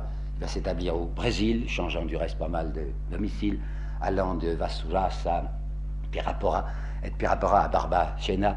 Et à Barbacena, il trouvera une petite maison dont il n'a pas trouvé le nom lui-même, un nom à la Henri Bordeaux, dit-il. Ça s'appelle la Maison de la Croix des Armes, enfin, on change où on peut. Et c'est dans cette maison qu'il va assister de très loin aux événements que vous savez. Quoi d'abord? Eh bien, Munich. Il était déjà au Brésil lorsqu'il apprend que la France a manqué à sa parole. Il avait promis, vous le savez, de défendre la Tchécoslovaquie et qu'il la laisse dépeser. Et il dit, le jour de Munich, la Marseillaise a été remplacée par un ouf général, ce qui est vrai. Il assistera d'autre part le 15 mars 1939 au dépècement de ce qui restait de cette malheureuse Tchécoslovaquie. Et il s'aperçoit que du côté de l'Action française, on crache à la figure de ce Bénèche, et que M. Brasillac l'appelle ignoble excrément humain, ce qui permet à Bernanos d'écrire, pour les nationaux, il ne suffit pas de trahir ses amis, il faut ensuite leur cracher au visage. Et c'est aussi là qu'il apprendra qu'Hitler se jette le 1er septembre sur la Pologne et que mon pays entre dans la guerre. Bernanos ne pavoise pas quand la guerre est déclarée. La France a été halée par l'Angleterre, tirée par l'Angleterre dans cette guerre. Et puis il a vu la première guerre, il n'y a pas de quoi pavoiser quand on sait ce que c'est que la guerre. D'autre part, il voit reparaître avec Giraudoux les fameux slogans qu'on avait déjà entendus entre 14-18. Il voit M. Paul Claudel, qui ne porte pas dans son cœur, refaire des poèmes de guerre, comme si les premiers ne suffisaient pas pour un homme qui n'était pas mobilisable. Et il va dire, ah bien entendu, on a proclamé l'union sacrée. Parce que dès qu'on proclame l'union sacrée, il n'est plus question de revendication. Hein. J'appelle l'union sacrée la confirmation générale des privilèges et les bourgeois sont trop contents, dit-il. D'autre part, cette guerre déclarée, on ne la fait pas. Les journaux parlent de drôle de guerre. Moi je dis, dit Bernanos, que c'est la guerre funèbre, cette guerre qu'on ne fait pas. Et c'est pas étonnant qu'on ne la fasse pas. Avec nos fameux nationaux, dit-il. Ces nationaux qui ont saboté, c'est lui qui l'écrit, qui ont saboté l'alliance russe, qui se sont mis en quatre pour empêcher l'encerclement de l'Allemagne. Cet encerclement qui était la seule chance de dissuasion qu'il y avait contre Hitler. Ces gens qui voudraient bien avoir en France une gendarmerie blindée. Ces gens qui n'ont pas hésité à dire publiquement, comme l'a fait effectivement M. Thierry Mounier, je l'ai dit ici, je me rappelle, et M. Gaxot, et M. René Benjamin, et M. Alain Lobreau, le collaborateur brésilien, qui ont dit publiquement qu'ils souhaitaient la défaite de leur pays. Si bien que quand se produit le cataclysme de mai 1940, et que l'armée française saute en l'air en 48 heures, Bernanos n'est qu'admis surpris. En disant, comment voulez-vous que cette armée se défende, minée comme elle était par toutes les formes du défaitisme? Comment voulez-vous qu'on puisse faire confiance pour la défense nationale à un végan qui n'a qu'une obsession, c'est de garder 100 000 hommes disponibles pour essayer de lutter contre le communisme?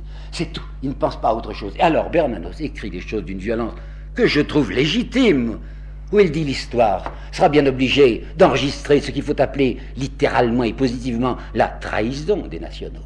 Et il écrit ce qu'ici, j'ai vu grandir cette tumeur, j'ai vu les élites de la France gagner à l'idée d'une défaite réparatrice, j'ai vu les gens de Gringoire, de Candide, de Je suis partout et de l'Action française, je les ai vus trahir le pacte social et se servir de l'ennemi contre la nation, ce qui était littéralement exact. Et quand Vichy se constitue, il dit, qu'est-ce que c'est que Vichy? C'est le triomphe d'une minorité impopulaire qui depuis 20 ans cherchait en vain sa chance et qu'il a trouvée dans le désastre du pays.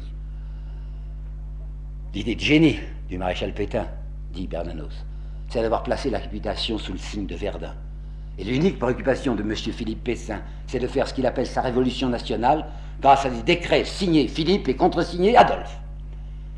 Vous imaginez bien que lorsque De Gaulle a fait sa protestation du 18 juin, naturellement, Bernanos est derrière tout de suite, avec enthousiasme. Il ne peut pas se battre, puisqu'il est infirme, mais il va envoyer ses deux fils, qui ne demandent que ça, et son neveu Guillatu, qui vont être tous les trois des combattants de la France libre. Il est enthousiaste, De Gaulle résistant, mais dès le 31 juillet 1940, dans une lettre de lui trop peu connue, il se méfie, en disant, c'est parfait, ce général qui veut faire de la résistance, mais je ne voudrais pas qu'il se prenne pour un chef d'État. Et je ne voudrais pas que si la France est libérée, nous ayons de nouveau un militaire. Nous en avons versé d'un, dit-il. Toujours est-il que cette fois, il y croit, cette guerre, alors qu'il n'y croyait pas en 14-18. Vous avez vu à quel point il était réticent. Et il dit, j'espère que cette fois, ça sera la grande révolution des droits de l'homme. Et il dit, j'espère aussi qu'à la fin de la guerre, ça en sera fini de cet empiré, où sont les empirés, vous savez, où sont les trônes, T majuscule, où sont les trônes et les dominations du charbon, de l'acier et du pétrole, et ces séraphins de l'usure. Jurons ensemble, écrit Bernanos en 1941, que le monde sera désormais délivré de la conjuration des égoïsmes économiques, de la férocité de la guerre et de la bestialité de l'argent. Voilà dans quel état il est, ce naïf. À partir de 1942, il commence à déchanter, à cause du comportement des Américains après leur débarquement en Afrique du Nord.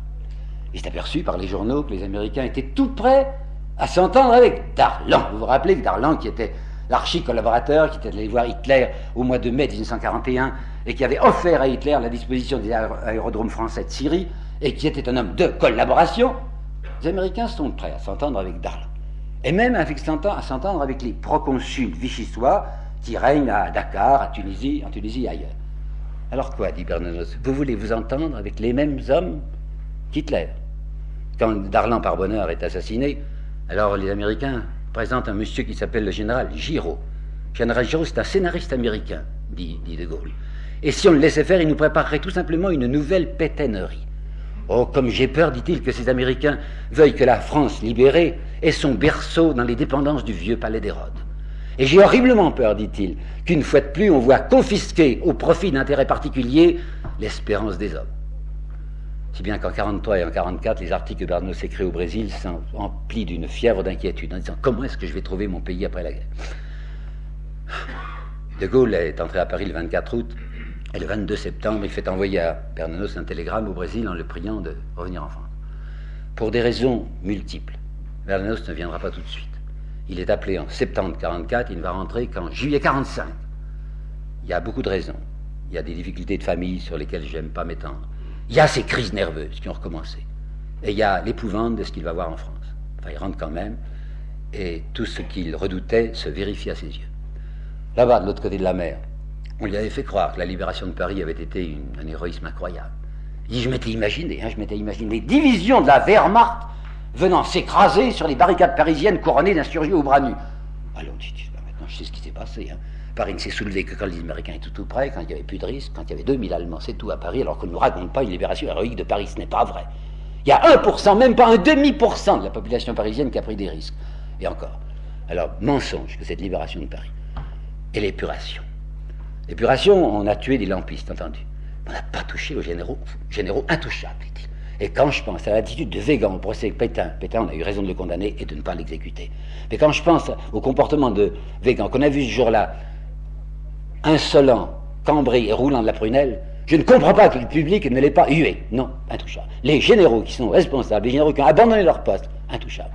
La collaboration économique, où des tas de grands patrons en France ont fait de l'argent énormément avec les Allemands, intouchables.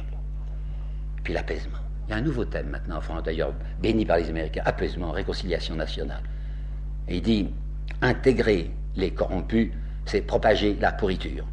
Et ce n'est pas, je ne suis pas de ceux qui prennent une chemise retournée pour une chemise propre. Et quand je vois maintenant des tas de gens qui ont été pétinistes, qui se précipitent du côté de Gaulle, je me dis que les rats changent de bateau et s'ils le font, c'est pas pour y geler, dit-il. Il ajoute que il faut ouvrir les yeux, dit-il à ses amis français. Voyons, qui est-ce qui a gagné la guerre? C'est pas nous tout de même. Nous avons un peu collaboré à la victoire, mais ce sont les Américains qui ont gagné. Alors il écrit cette phrase qui me paraît chargée de sens. De même qu'en 1814, la monarchie est rentrée en France derrière des baïonnettes étrangères, de même en 1944, la liberté est rentrée en France derrière des baïonnettes étrangères. Nous sommes encore à la merci du plus fort. En 1940, on était à la merci d'Hitler, en 1944, on est à la merci du plus fort qui s'appelle les Américains. Quant au parti français, le MRP, ce sont les démocrates chrétiens, il a une vieille haine contre eux, à cause de ce qu'il avait vu en Espagne. Et il n'aime pas du tout M. Robert Schuman, et il n'aime pas du tout M. Georges Bidault.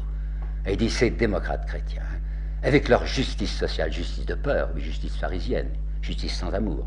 Alors, ils sont incomparables, des démocrates chrétiens, pour l'usage abusif d'un vocabulaire qui est le vocabulaire d'autrui. Et puis, ils nous prépareraient, si on les laissait faire, une république cléricale. J'aime mieux crever que de vivre là-dedans, disait Bernanos. Quant aux communistes, ces pauvres gens, qui parlent de la dictature du prolétariat parce qu'ils croient que ça serait la leur. Eh bien, s'ils l'avaient, la dictature du prolétariat, ils verraient qu'ils sont bien loin de compte. Et puis, ces pauvres communistes français, dit-il, ils mettent leur espoir dans le communisme russe parce qu'il y a une expérience russe, alors qu'il n'y a pas d'expérience française. Il dit encore, les Français, mon Dieu, qu'ils ont été décevants, et que je m'étais trompé sur eux. Les Français, ils n'ont pas tellement besoin d'avoir un chef. Ils ont besoin d'avoir un but vers quoi tendre ensemble, et ils n'ont pas de but. Le Bernanos de 45-46, qui voit la France, que j'ai connu de près, la France du marché noir, où on sait très bien qui organise le marché noir, et qui en profite. On ne bouge pas contre le marché noir, on subit, on essaie simplement de se débrouiller. L'humanité me serre le cœur, dit-il. Tout ce qu'elle sait faire, l'humanité, c'est se taire et c'est payer. En fait, dit Bernanos, nous sommes en présence d'une imposture. On nous a parlé d'une révolution, mais nous sommes en présence d'une de ces fausses révolutions grâce auxquelles les exploiteurs font avorter les vraies révolutions.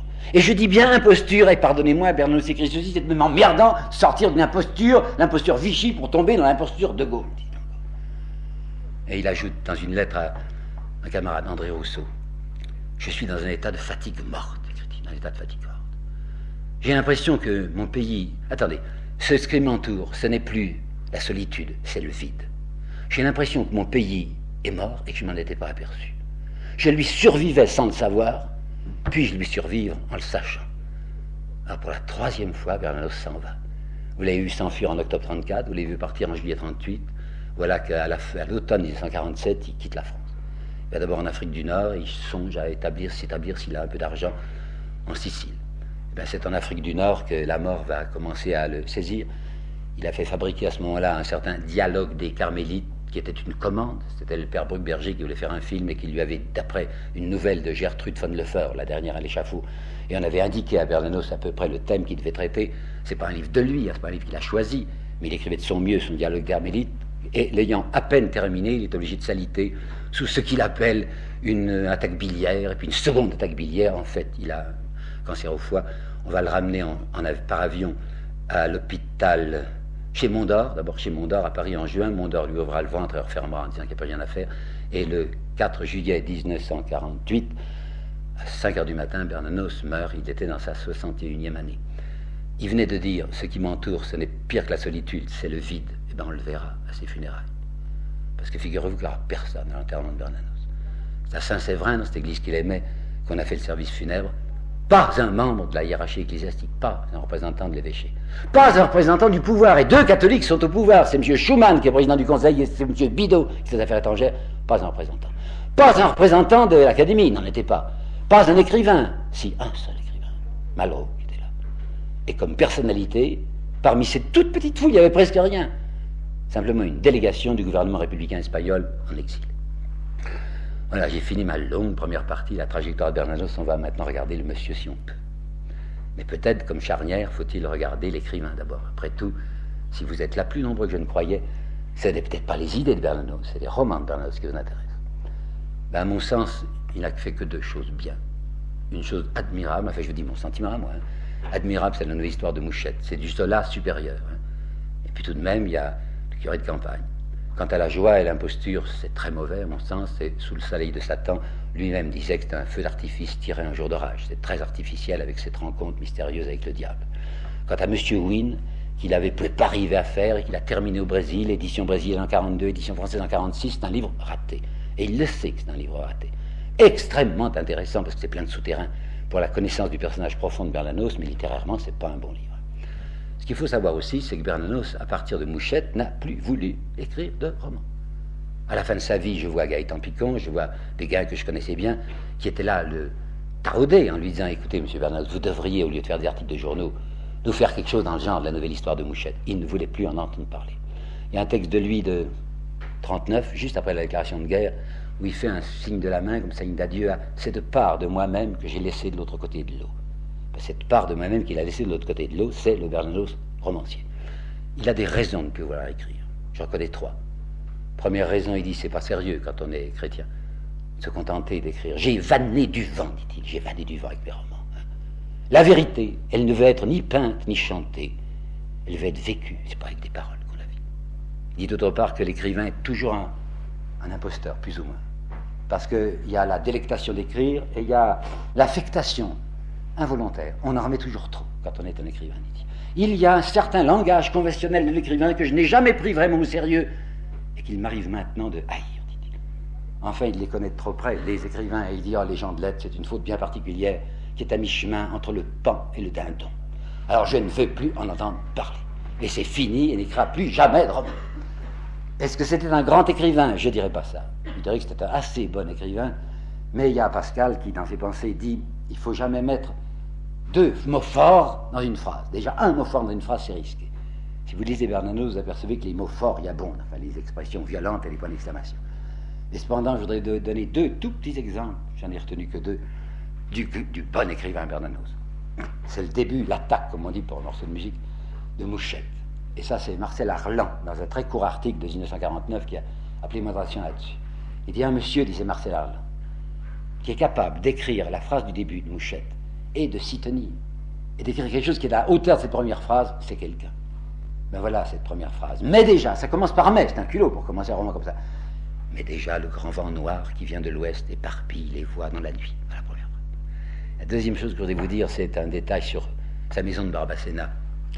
Et la ville était à environ 30 km, et il lui arrivait à Bernanos de rentrer à cheval, puisqu'il ne pouvait pas marcher, vous savez, il était toujours à cheval, de rentrer tard dans la nuit, sous l'admirable clair de lune brésilien. Et dit, j'apercevais quand je sortais du bois, sous la lune, comme ça, brillant, ma petite maison qui était très blanche. Elle me faisait l'effet d'une bulle d'air dans un bloc de cristal. Je voudrais aussi vous montrer, parce qu'au fond, cet exposé est très triste, vous savez. Je voudrais vous montrer comment Bernanos était capable d'humour ce que l'on ne sait pas assez. J'en ai apporté quelques exemples que j'ai piqués dans sa correspondance. Voilà comment il annonce la naissance de son dernier enfant, Jean-Loup, qui a maintenant 42 ans. Il écrit ça à Belperron, directeur littéraire de chez Plon. Et avec un grand culot, fait un aplomb extraordinaire, il lui annonce la naissance d'un garçon. C'est vrai, c'est un garçon. Alors, notre production, écrit-il, est irréprochable. Nous sortons prochainement un petit garçon que nous avons lieu de croire un prototype capable de révolutionner cette branche un peu délaissée de l'industrie nationale. D'autre part, le voilà qui va parler à un ami des tentatives agricoles qu'il a fait à Vastouras.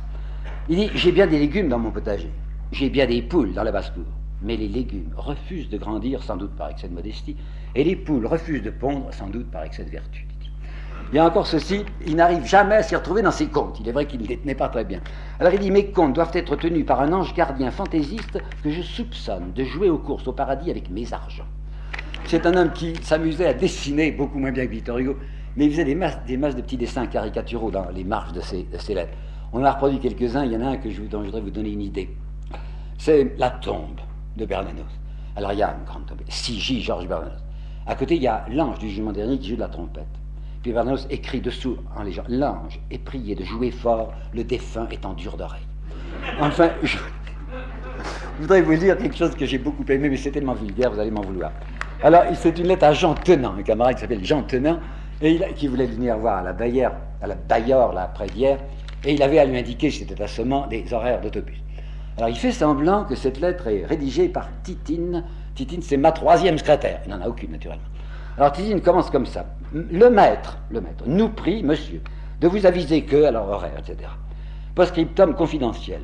De Titine, toujours. Entre nous, le patron passe pour bien pensant. Ça ne m'empêche pas de me pincer les fesses et de me dire des horreurs avec un O, pas de H. Hein. Si vous êtes journaliste, comme je crois, monsieur, vous devriez bien dénoncer le vieux dégoûtant. Puis alors ensuite, postscriptum de dernière minute, écrit Titine. J'ai cédé aux exigences, avec un H, aux exigences du patron, alors il m'a nommé 2e secrétaire. Alors dites rien aux journalistes. Et le monsieur, comment est-ce qu'il était? Il n'était pas très grand, mais ni petit non plus. Il avait beaucoup de poitrail, hein, je l'ai vu souvent. C'est un homme qui n'avait pas de ventre, mais qui avait une très grosse poitrine, qui ne donnait pas l'impression d'être faible de la poitrine, comme il semble qu'il l'ait été. Il avait des yeux gris-bleu. Il avait toujours la tête très levée, vous ne savez pas par fierté, mais comme ça, il se tenait bien. Il avait une voix enrouée, un peu enrouée. Il avançait très noblement avec ses 2 cannes, et quand il était assis, il se tenait extrêmement bien, extrêmement droit. C'est un homme qui aimait le risque. Il avait toujours aimé le risque. Il s'est battu, autrefois, tiens, j'ai oublié de vous le dire, quand il était camelot du roi, il s'est fait mettre en prison à la santé. Il avait même tenté un coup invraisemblable où sa vie était en jeu pour le rétablissement de la monarchie au Portugal avec un bateau chargé d'armes qui s'appelait le Vasco de Gama. Alors maintenant, les risques qu'il prenait, c'était la motocyclette. Il adorait ça, frôlait la mort, frôlant exprès la mort, paraît-il. Il disait cette joie folle de se ruer dans un couloir vertigineux entre 2 colonnes d'air brassées à une vitesse foudroyante. Un homme aussi qui était gentil avec les dames. Et Luc Estan, dans un texte de 1969, a écrit quelque chose que j'ai personnellement vérifié. J'ai vu plusieurs fois Bernanos après ses conférences, soit aux rencontres internationales, septembre 46 à Genève, soit à Berne, soit à Bruxelles. Et il y avait toujours des groupes, un groupe qui s'agglutinait autour de lui pour aller boire un verre. Hein. Et bien Bernanos, en un instant, repérait parmi ce groupe la femme la plus charmante. Et s'arrangeait toujours pour qu'elle soit assise au café à côté de lui. Cette femme, il ne la connaissait pas 10 minutes plus tôt, hein, et au bout de 5 minutes, il l'appelait ma petite gentille. Ben, c'était ce qu'il faisait, ça n'allait pas plus loin, mais c'est pour vous dire comme il était touché par la gentillesse féminine. C'était un homme qui fumait beaucoup. Et en 1932, 31, je crois, 31, oui, c'est Michel Dard qui nous raconte la chose, il avait décidé très courageusement de ne plus fumer. C'était la pipe alors. Alors avec son énorme moto, une 750 peut-être déjà, il était monté à la Salette pour offrir son sacrifice à la Sainte Vierge. Et quand il est arrivé à la Salette, Michel Dard nous dit, il a gratté avec ses mains, il a gratté dans la terre, il a fait un trou de 20 cm, il a mis sa pipe. Puis il est reparti en motocyclette. Environ 40 km, il me dit Michel Dard, il s'arrête, retourne sa motocyclette, on repart, et on remonte à toute vitesse à la Salette, il gratte et il déterre sa pipe. À la fin, il fumait 3 paquets par jour, ce qui était évidemment abusif. Il parlait rarement bien, vous savez, il parlait même à l'ambassade de France, il tenait des propos quelquefois inconvenants, et je vais vous en dire un seul, parce que quand même je respecte l'auditoire, et c'est dans une lettre à son ami Guy Attu. Guy Attu allait entrer au service militaire, et il râlait, ce qui est bien compréhensible. Il lui dit, mon pauvre Guy, il faut bien te rendre compte que le métier militaire ne change pas. Déjà, les écuyers du roi Saint-Louis disaient quel métier de con. D'autre part, il avait un talent de mime que je voudrais essayer de vous expliquer, mais c'est un peu difficile. Il a fait 2 fois devant moi des exercices assez curieux. Alors le premier, c'était en 47, en janvier 47, il parlait de ce refus, nous y viendrons tout à l'heure, refus d'entrer à l'Académie française. C'est vrai qu'il avait refusé. Et il nous disait à l'ambassade, et vraiment ce n'était pas un endroit pour le dire, il disait j'aurais dû accepter, j'aurais quand même dû accepter, parce que je serais allé à ma réception, mon chapeau, mon uniforme, mon épée, et dès la sortie de la réception, je serais allé au bistrot du coin me noircir à mort. Alors les flics auraient été obligés d'intervenir à cause de la bagarre que j'aurais fait dans le bistrot, et vous les voyez, ça y est, on a raté un académicien. Bon, c'est une idée qui lui plaisait beaucoup. La deuxième histoire est celle du chien enragé. Il dit un jour à Barbacena, dans sa petite croix des arbres, il voyait arriver un chien tout misérable, un chien galeux qui avait la queue entre les jambes. Bernanos dit, il m'a fait pitié ce chien, alors je l'ai caressé, je l'ai fait faire manger, il ne voulait pas manger, puis il est parti. 2 jours après, il y a des gens qui arrivent de la ville, vous avez vu le chien, quel chien? Mais le chien enragé! Bernanos dit, j'étais épouvanté, j'avais touché ce chien enragé.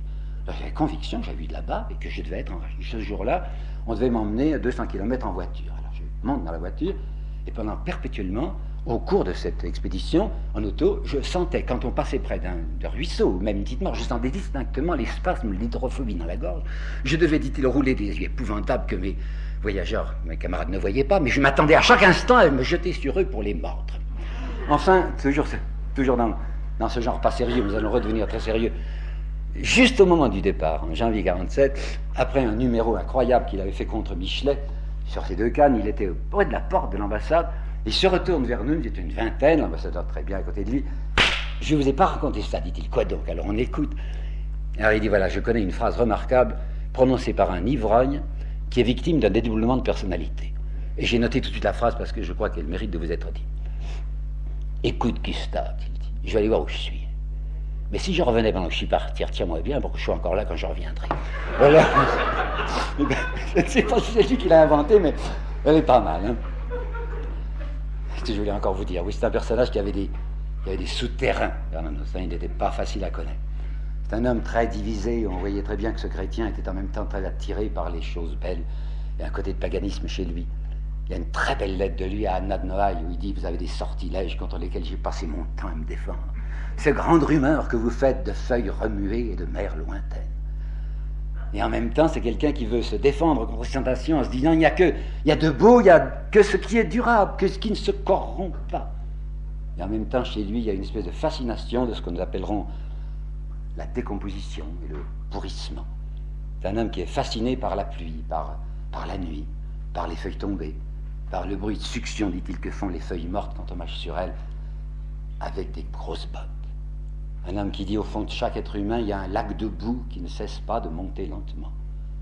Quand cet homme avait ses crises, il y a un texte de lui où il parle de ce coup aigu entre les épaules qui est celui de l'épouvante. Il a certainement connu ça.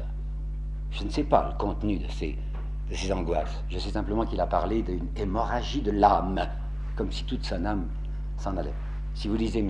Wynne, il y a un personnage qui est fasciné par le néant.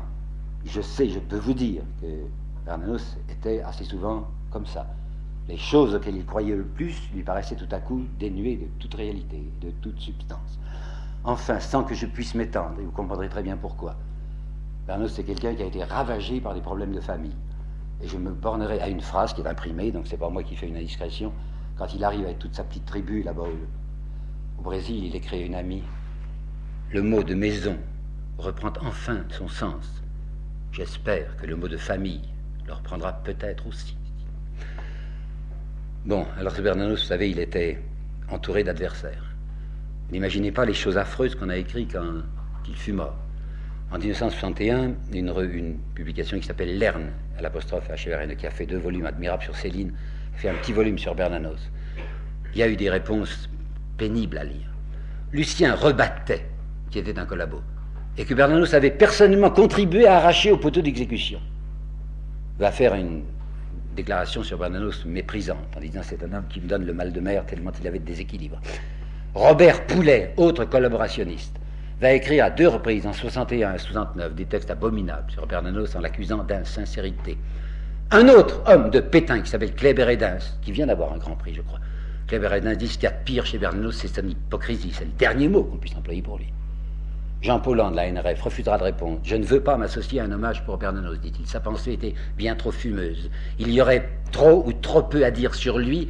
Toujours est-il que ce qui me frappe en lui, c'est son inconsistance. Lorsque Claudel va être interrogé par Jean Amrouche à la TV française, il parlera de Bernanos comme d'un raté. Il dira au fond, Bernanos c'est quelqu'un qui détestait tout le monde parce que le sort ne lui avait pas donné la place à laquelle il estimait avoir droit. Et si vous ouvrez le journal de M. Gide, vous chercherez en vain le nom de Bernanos, pas une fois. Gide, quand on l'interrogeait, manifestait un complet mépris et une volonté de l'ignorer, un homme comme Bernanos. Bernanos savait bien, il lisait des articles contre lui qui étaient affreux. Mais à propos de ceux qui le détestaient, il avait une phrase que j'aime assez. « J'aime mieux leur vitriol que leur pommade », disait-il.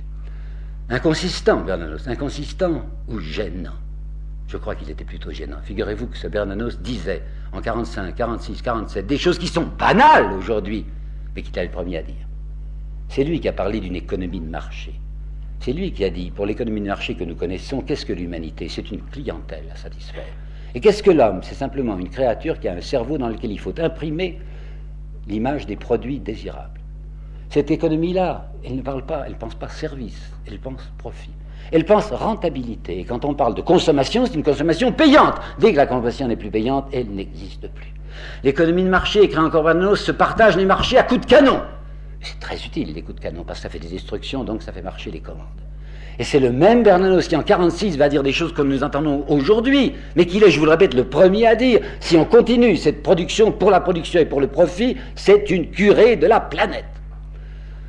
On va accuser Bernanos aussi d'être un passéiste et de regretter le temps des artisans, parce qu'il a parlé sur la machine. Mais qu'est-ce qu'il a dit sur les machines? Il ne veut pas détruire les machines. Il dit simplement ce que je reproche à la civilisation contemporaine, qui est une anti-civilisation, c'est d'habituer l'homme à ne désirer que ce que les machines peuvent donner. Or, il y a des choses que les machines ne peuvent pas donner. Et il ajoute, on est en train de nous fabriquer, à l'est comme à l'ouest, dit-il, on est en train de nous fabriquer une humanité qui ne vivra plus que sur un tout petit trognon d'âme rabougri.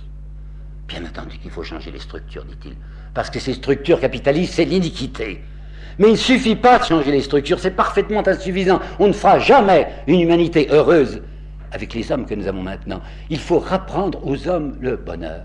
Il faut, dit-il, les contraindre à refaire un pacte avec leur âme. Qu'est-ce que c'est l'âme pour Bernanos? Ce n'est pas, vous savez, un espèce de petit ballonnet mystérieux, un réceptacle de substances aromatisées. L'âme pour Bernanos, c'est l'espèce de certitude intérieure. C'est ce petit noyau précaire et farouche qui nous permet de dire c'est quelque chose en nous, oserais-je dire, qui désire au-delà des assouvissements.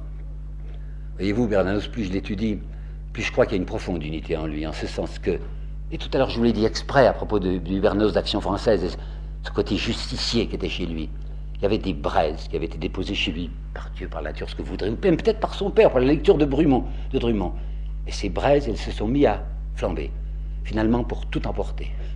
Le curé de Torcy, là, le curé campagne, il dit la pitié, que l'on représente d'habitude comme pleurnicheuse, la plus violente des passions de l'homme, en vérité. Si vous vous rappelez l'histoire de Mouchette dont je vous ai parlé, l'histoire de Mouchette, elle est fondée sur cette pitié pour cette malheureuse fille, et qui représente cet univers des écrasés. Et quant à la fin du curé de campagne, vous voyez le pauvre petit curé de campagne qui va chez son ami défroqué, hein, l'ex-abbé Dufréty, qui vit avec une femme, la chère petite poule du défroqué, comme l'écrit Bernanos. Cette petite femme lui tient un discours qui est pathétique, enfin, qui est poignant. Et quand Bernanos commente ce discours, il dit, quand j'entendais cette femme parler, j'avais devant moi un être de cette race promise depuis toujours au couteau des égorgeurs. Il y a chez Bernanos une charge d'explosifs. Et la loi, la foi, je dis, la foi pour Bernanos, c'est ça avant tout. La foi en un évangile qui ose, mais vous savez bien que c'est vrai, qui ose comparer la justice à une faim et à une soif. La foi pour Bernanos, c'est l'intolérance de la souffrance d'autrui. C'est une participation à la souffrance humaine. C'est le refus d'admettre l'écrasement des innocents. Alors vous comprenez à quel point un homme qui aimait cette foi, qui aimait l'évangile, peut souffrir, griffure sur le cœur, morsure profonde, de voir ceux qui se donnent pour les témoins de l'évangile le trahir à ce point. Et il a écrit dans la deuxième partie des Grands cimetières sous la lune, quelque chose que je tiens à vous lire. Il appelle ça le sermon de l'incroyant. Il suppose qu'un curé un peu fou a eu l'idée d'inviter un agnostique à faire le sermon. Et voilà ce que va dire l'agnostique. Nous, incroyants, nous vous avions d'abord, catholiques, considéré avec intérêt, car nous pensions que vous pouviez être intéressant. Et finalement, nous nous sommes aperçus que vous ne l'êtes pas du tout intéressant. Votre morale, c'est celle de tout le monde. À un rien près, vous appelez péché ce que le moraliste appelle d'un autre mot. Vous raisonnez des affaires du monde, non pas du tout comme votre Jésus, mais en fait comme Machiavel. Vous dites que c'est vous, ici-bas, la personne visible du Christ. Eh bien, le moins qu'on puisse dire, c'est qu'en tant que tel, vous n'êtes pas reconnaissable du premier coup d'œil. Allons, parlons franc. Vous êtes d'assez déconcertant, Coco. Devenir la bête noire des hommes libres et des pauvres, avec un programme comme celui de l'Évangile, convenez qu'il y a quoi faire rigoler. Il est venu, votre Christ, et tout se passe avec vous, comme s'il n'était pas venu. La vérité, c'est que faute de vivre votre foi n'est plus vivante. La foi pour Bernanos, voyez-vous, c'est ni un dépuratif pour personne pâle, ni non plus une police d'assurance sur l'au-delà, ni non plus un code de morale de prudence avec l'enfer comme instrument de dissuasion. C'est pas non plus un ensemble de rites qui seraient débranchés de leur signification et qui semblent n'avoir été inventés que pour désamorcer ou apprivoiser l'Évangile. La foi, c'est pas non plus des grimaces extasiées, c'est pas des mièvreries sentimentales. Et c'est certainement pas une théologie dite, parce que la théologie, c'est des formules qu'il faut répéter. Et il ne s'agit pas de répéter des formules, il s'agit de les vivre, ces formules. Il a essayé de les vivre, Bernanos. J'ai une lettre, je connais, une lettre poignante de lui qui est de 31 à une amie, toujours Madame Valérie Radeau, où il dit « Tous les soirs après la prière, je réunis mes gosses. Et je leur fais un petit sermon. Malheureusement, il n'y a que moi, vieille bête, que ça émeut. C'est pas toujours facile de vivre sa foi. Quelquefois, dit-il, on en est réduit à une résignation ténébreuse. Il y a d'autres moments, quand on est sûr de ce qu'on croit, on se rappelle que le Christ n'est pas venu en triomphateur, mais qu'il est venu en suppliant. On comprend que l'espérance, c'est ce qui est au-delà de l'espoir. Et on comprend que la vérité de l'espérance, c'est de faire face et de se jeter en avant. L'unité de Bernanos, voyez-vous, c'est que c'est un rebelle, c'est un réfractaire. C'est quelqu'un que le mensonge religieux mettait hors de lui. Quelqu'un qui se faisait une idée très haute de l'homme. Quelqu'un qui ne tolérait pas ce que l'on fait de l'homme dans divers systèmes. On ne pourra pas l'accuser d'arrivisme. Le chemin que je suis, dit-il, n'a pas d'issue vers le succès. Et vous savez peut-être, ou vous ne savez peut-être pas, qu'il a refusé 3 fois, 1928, 1939 et 1946, la Légion d'honneur. Et qu'en 1946, François Mauriac lui a écrit une lettre que je connais, une lettre publique, en lui disant « Acceptez seulement de dire que vous ne refuserez pas l'Académie française. On vous dispensera des visites. Dites « J'accepte » et vous êtes nommé. » Et Bernanos va répondre bien poliment à Mauriac « Cette distinction n'est pas pour moi. » Et il aura ce petit commentaire à voix basse à un ami. « Comment voulez-vous qu'on dise certaines vérités avec un habit de carnaval ?» Carnaval, oui, c'est vrai, c'était sa pensée. Bernanos, c'est quelqu'un qui est resté debout. C'est quelqu'un qui croyait jusqu'au bout à ce qu'il appelait la force brisante d'une parole sincère et libre. Quelqu'un qui essayait d'atteindre avec ses mots en chacun de nous et en l'humanité ce qu'il appelait le point vital, le centre nerveux, le bulbe du géant aveugle. Quelqu'un qui voulait essayer de faire comprendre à l'homme ce qu'il est dans son identité et son envergure, une créature à boucher à l'infini. Bernanos a dit un jour « On m'oubliera !» Et qu'est-ce que ça fait ? C'est pas ma chanson qui est immortelle, c'est ce que je chante.